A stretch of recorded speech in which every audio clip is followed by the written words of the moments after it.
The ship's captain had found a patch of water close to the palm trees on the Iraqi bank, which had seemed left out of the raging crossfire north and south of him.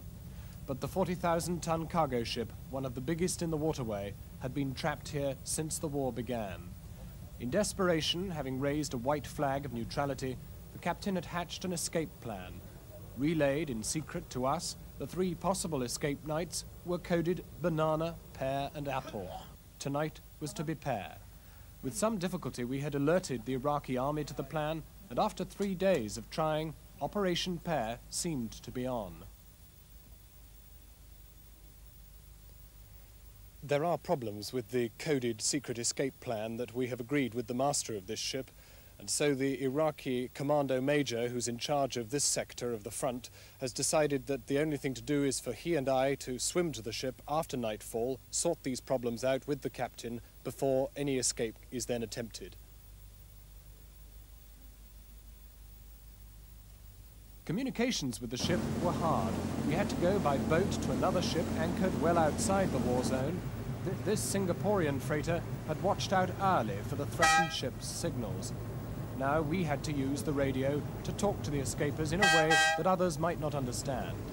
It's very nice to talk to you. Just to say that we have done a complete recce and indeed have gazed upon a bearded individual on your place, and our hosts are of the opinion that it is perfectly safe for Pear. Over. Excellent, excellent news. Back at the riverbank nearest the ship, Iraqi commandos unloaded a rubber dinghy that was to provide the fire protection for the night's operation. At 9 p.m, Iraqi commando divers and I prepared to swim out to the vessel to clarify final details for the escape. I think we should go. Right. Okay, because 30 minutes to there, and there what we see what will happen there. Fine.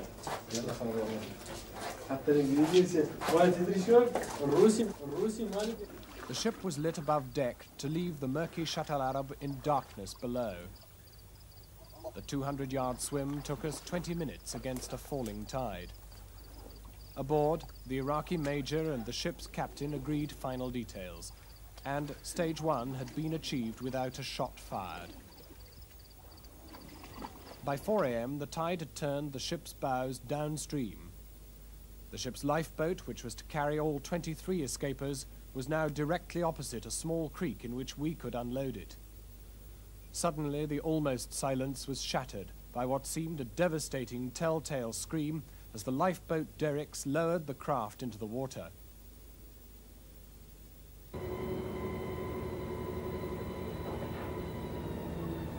But still, the snipers slept. We exchanged our agreed signals with the ship, and the lifeboat beetled for the riverbank in front of us. The captain could hear its safe arrival on a radio in the boat.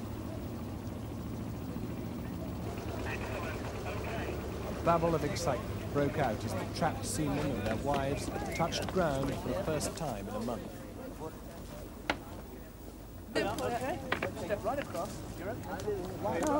They marched half a mile in single file, carrying what little they could rescue of their possessions.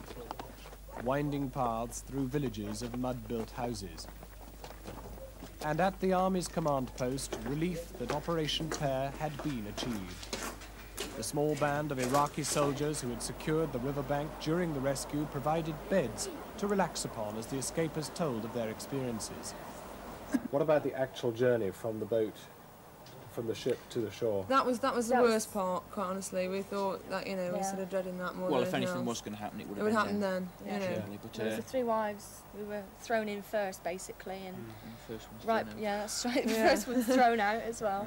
But we were all sat together, sort of clinging on to whatever was available, because we were told there was going to be a hell of a jolt when we hit the bank, and hanging on to each other. It was quite a relief to know that you'd be here, sort of at the other side, waiting for us, and this light was going in, rather than just going away to the side, and not knowing taking what was going potluck, to be there. Whilst this crew enjoys its first dawn of freedom, only cooperation from local Iraqi army commanders has enabled them to do so. Far greater international pressure is going to be needed if the scores of other crews and ships in the Shatt al-Arab waterway are to be freed. Jon Snow, News at 10, Southern Iraq.